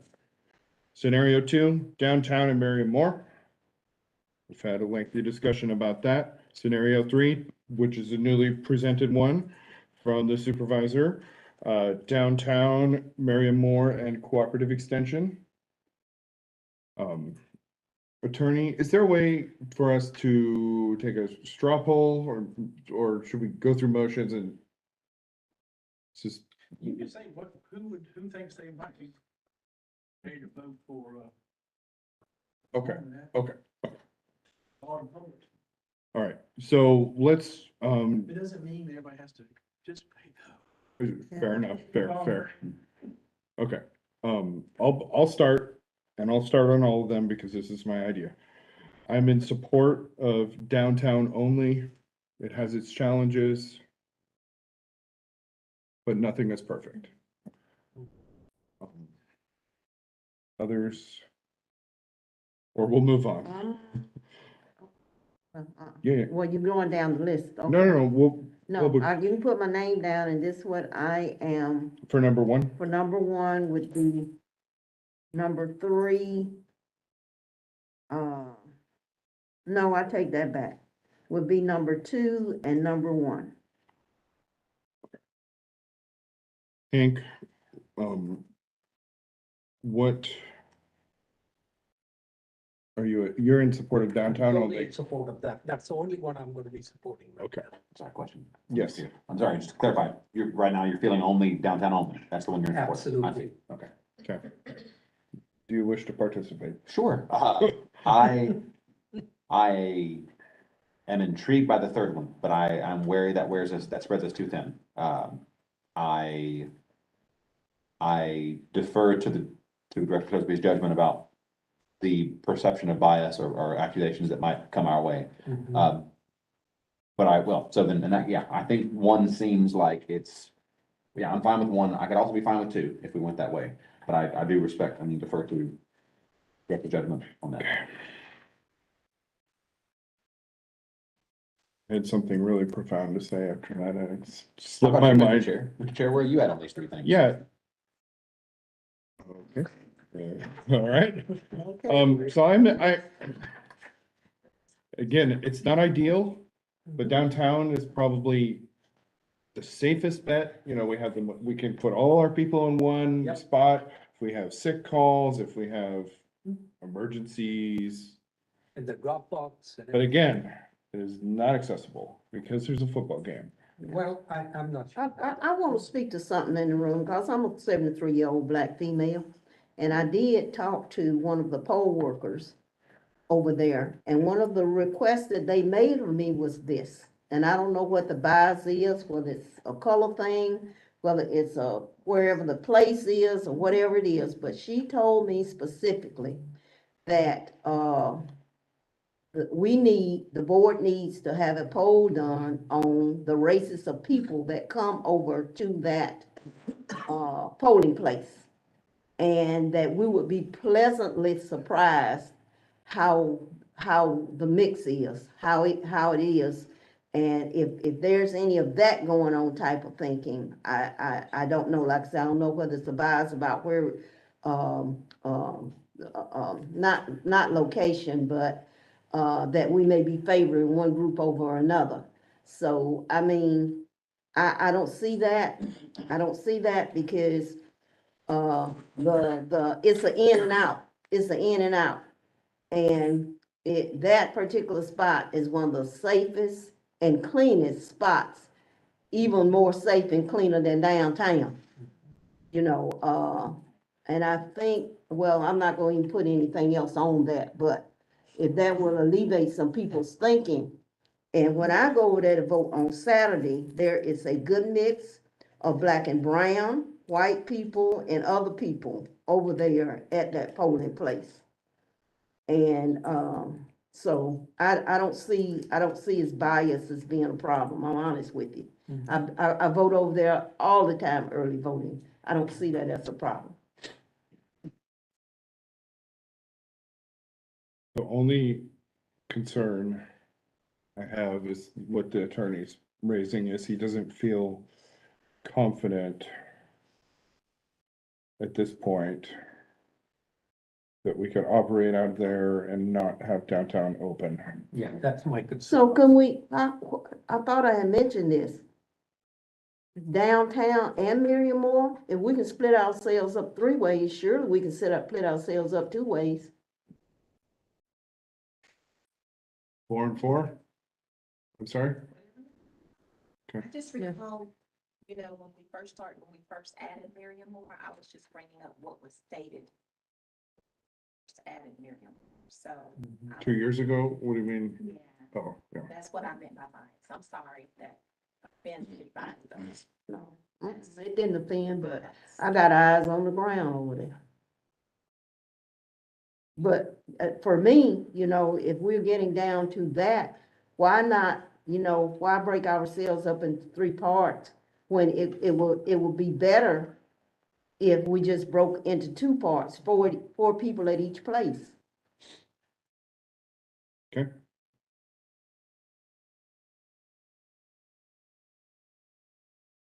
So it sounds like the three locations is off the table. Do we agree with that? The breaking up into three parts. Yeah, For me, it would be. for me too. Yeah, the risks outweigh the rewards to me Okay. for that. Yeah, for personnel.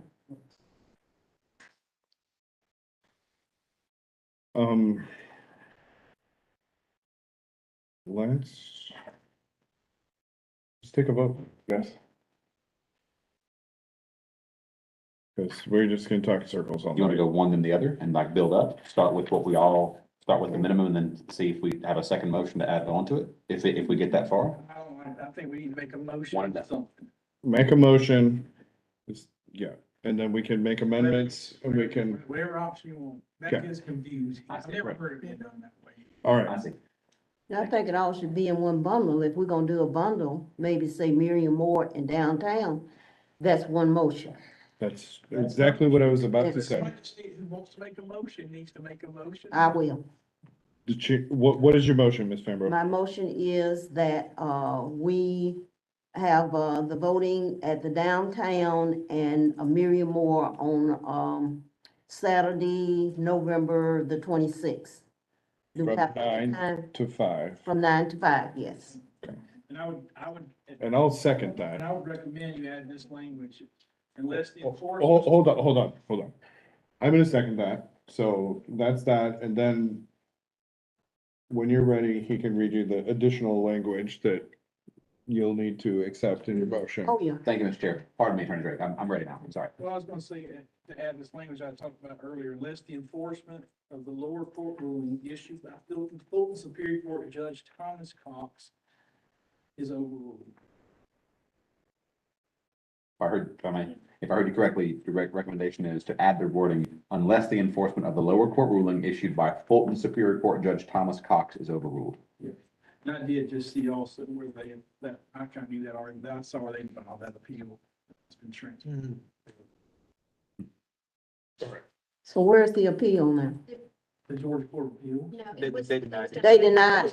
It's been denied. Yeah, I thought somebody said that. Yeah. I thought somebody said that a minute ago. It had been denied. So that's good. But let's just keep it in the, in case something But happens, still, leave that language. 'cause Leave it in there. In case, yeah. Yeah. they can Yeah, keep because going. they can go further up the Okay. chain. So motion on the table, it's been seconded.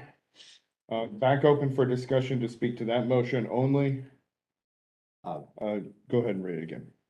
Sure, the motion I Or- currently have, yeah.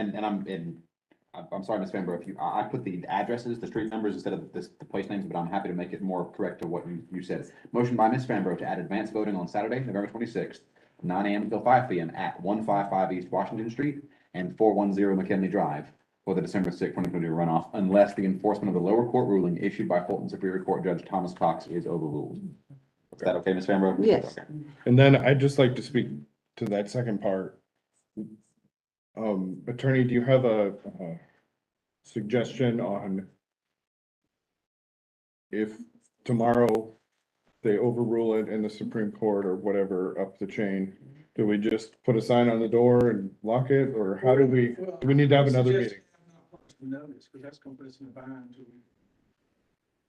No, it doesn't matter what you post. If the court says you can't do it, that's it. It's over with. Right. Yeah, it's So over what with. my Yeah. question is, perhaps it's, The Supreme Court of the United States, but Right. some court, Yeah. there's always a decision, I can assure you prior. to- Yeah. so I guess, let me go back to the question, and it's probably more of a staff question. Operationally, if that happens, we just put a Put it on. sign up and that's the end of it? Yep. Okay, Run a notice. And on the website, on our website, we Right. can have a notice okay, and on the door. yes, It's gonna be all over. Right. yeah. Mr. Chair, the only concern, the only reason that I am not 100%, 110% ready to vote in favor of this is the caution that we were given by the director in her experience. I'm curious, for the attorney's office, in your experience, or I'd love to know more from the director, if I understood you correctly, the concern had been expressed by voters or by people previously with this voting location of a perception of bias with the I'm sorry, I don't want to put words in your mouth. I'm Just curious to know scratch my comment. where, I'll redact my comment. Okay, okay, I redact my comment. okay. All right, then that's giving me pause and, all right, well, I look at statistics too. Go ahead. all right. I'm gonna call the Okay. question, and then if it fails, we can come back to something else. All right, all those in favor, raise your hand or signify by saying aye. Aye. aye. Okay, all those opposed? 2, okay, 3-2. It looks like we, did that pending the Supreme Court. Let's go ahead and take a vote on the other one anyway for the record. Okay, Is that necessary? yeah, attorney, what would you advise on that? Was that not the vote? That was the Yeah. vote. Yeah. We can't, What, take the vote to what? right, But we had at a previous meeting had, two things to vote on, and there's been some further discussion on how it was handled. Is this on the agenda? No, this is not, this is when we were having another meeting. So, Amend the agenda to add that. no, that's a long discussion. We don't want to do that, all right, cause I love y'all. okay. All right, the next item on the agenda are announcements. Just, yeah, Is there anything related to this, so now that this has been done, are there any stones we need to pick up and look under as far as preparations, logistics, anticipating what we, because of what, I just want to take a moment in case anyone can think of, hey, since this is what we're doing now, are there things that might come up that we need to be, I don't have anything in mind, but are there things that might come out of this? my only thing is, What's that? which I mentioned earlier, is the manager's office helping to ensure that parking spots are indeed clear downtown And so I'm curious then, Mr. Chair, for the purpose of voting. if staff or if the attorney's office would recommend that we as a board might be helpful in that process by moving that. But I don't know if we can, like, I know everyone has the best interest here and the manager's office will work with this. Okay. I was gonna, okay, so just wanted to be sure, okay, so that's Just not. a Make a recommendation. Recommendation or an ask. Again, I amend the agenda because it wasn't specific. It wasn't on there. But y'all can make a recommendation, staff, you know, Okay, for that, you can advocate yourselves, you know, Right, right, if y'all want to take a vote with me. understood. okay, thank you, Mr. Chair. All right, the next item is, or are announcements. Would you Sure. read those, please? I think Secretary. December special call meeting, December 6th, Tuesday, 12 noon. December special call meeting, Tuesday, December 6th, 4:30 PM. December special call meeting, Monday, December the 12th at 6 PM. December regular meeting, Tuesday, December the 13th, 4:30 PM. Upcoming deadlines for the 2023 runoff election. November 23rd is the earliest day we will mail regular absentee ballots, or they say we can, excuse me. November 27th is the, when advanced voting, well, that changes now. November 26th is when advanced voting begins for the December general election runoff. November 28th is the last day to submit absentee ballot application for the December general election runoff. And then December the 6th is election day, the last day to vote for the person in the December general election runoff. And these are at this location.